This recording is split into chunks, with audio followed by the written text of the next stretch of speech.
नमस्कार, आप देख रहे हैं डेली संवाद। उत्तर प्रदेश के मुख्यमंत्री योगी आदित्यनाथ ने आज विधानसभा में समाजवादी पार्टी पर जमकर निशाना साधा। सीएम योगी ने कहा कि कोडीन कफ सिरप से उत्तर प्रदेश के अंदर कोई मौत नहीं हुई है।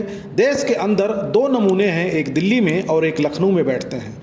जब देश में कोई चर्चा होती है तो वो तुरंत देश छोड़कर भाग जाते हैं। कोई भी अपराधी छूटने नहीं पाएगा, चिंता मत करिए, समय आने पर बुलडोजर एक्शन की तैयारी भी रहेगी। कोडीन कफ सिरप से उत्तर प्रदेश के अंदर कोई मौत नहीं हुई है।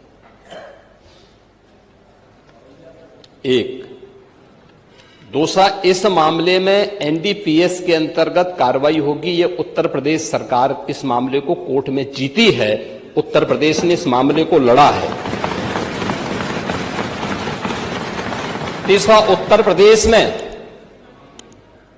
इसका जो सबसे बड़ा होलसेलर, जो बड़े होलसेलर हैं, जिसको सबसे पहले एसटीएफ ने पकड़ा था 2016 में, उसको लाइसेंस समाजवादी पार्टी ने जारी किया था। जो फोटो रिलीज हो रही है, देश के अंदर दो नमूने हैं, एक दिल्ली में और एक लखनऊ में बैठते हैं। जब देश में कोई चर्चा होती है तो तुरंत वह देश छोड़ करके भाग जाते हैं।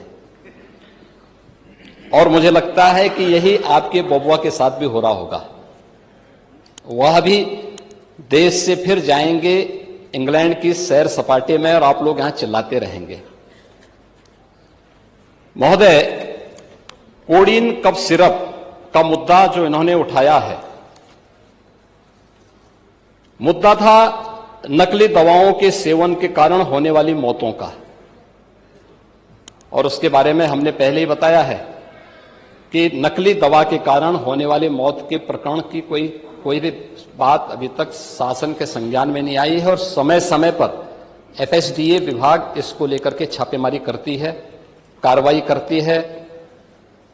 कंपनियों में भी इस प्रकार की कार्रवाई होती है। यूपी के अंदर कोडीन कफ सिरप, इसके केवल स्टॉकिस्ट हैं, होलसेलर है। इसका यहां पे प्रोडक्शन नहीं होता है।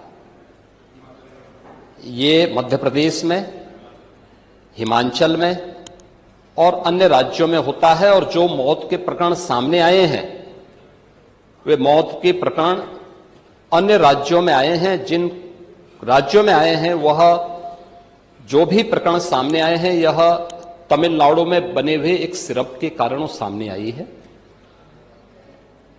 ये पूरा प्रकरण इलीगल, यानी इसमें एडिटेशन का भी नहीं है, यह इलीगल डाइवर्जन का है। इस डाइवर्जन के माध्यम से इन होलसेलर ने, जिसमें सहारनपुर का भी है, गाजियाबाद का भी है, वाराणसी का भी है, लखनऊ का भी है और कानपुर का भी है, इन लोगों ने इसको उन देशों में पहुंचाया है, उन राज्यों में पहुंचाया है जहां मद्य निषेध है, लेकिन वहां पे नशे के आदी लोगों को इसको लेने की एक आदत सी है, तो वहां पर उसका दुरुपयोग किया गया है। जबकि बिना चिकित्सीय परामर्श के इसका सेवन नहीं हो सकता, खासतौर पर बच्चों के लिए। एडल्ट भी चिकित्सीय परामर्श से इसका सेवन करता है। कौन ऐसा व्यक्ति है जिसने कफ सिरप नहीं लिया? खांसी होती है, हर व्यक्ति लेता है, लेकिन चिकित्सीय परामर्श से उसमें लिखा जाता है। क्योंकि पढ़ाई लिखाई से आप लोगों का कोई वास्ता है नहीं, इसलिए आप लोग हमेशा इस प्रकार की बातें करते हैं। ये कार्रवाई सरकार ने की है और सरकार ने इसके लिए 79 अभियोग अब तक दर्ज किए हैं। इसमें 225 अभियुक्तों को इसमें नामजद किया है। 78 अभियुक्त अब तक गिरफ्तार हुए हैं। 134 फर्म पर एक छापेमारी की कार्रवाई हुई है। और इसमें अब तक जिन क्षेत्रों में ये आई हुई, अलग अलग राज्यों से जुड़े हुए यह सभी केंद्र हैं। और मुझे लगता है अगर आप इसकी गहराई में जाएंगे तो घूम फिर करके वही मामला है कि वो कहीं ना कहीं कोई ना कोई समाजवादी पार्टी से जुड़ा हुआ नेता या उनसे जुड़ा हुआ कोई ना कोई व्यक्ति उसकी चपेट में आता है। और इलीगल ट्रांजैक्शन भी जो हुआ है वो अभी आपकी लोहिया बहाने के एक पदाधिकारी के अकाउंट के माध्यम से हुआ है। एसटीएफ इसकी जांच कर रही है। इस पूरे मामले में हाईकोर्ट से उस पूरे मामले को एनडीपीएस के अंतर्गत इस मामले में मुकदमा चलना चाहिए।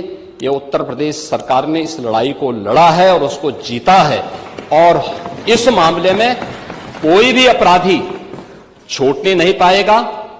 और चिंता मत करिए, समय आने पर बुलडोजर एक्शन भी उसकी तैयारी भी रहेगी। उस समय चिल्लाना मत करो।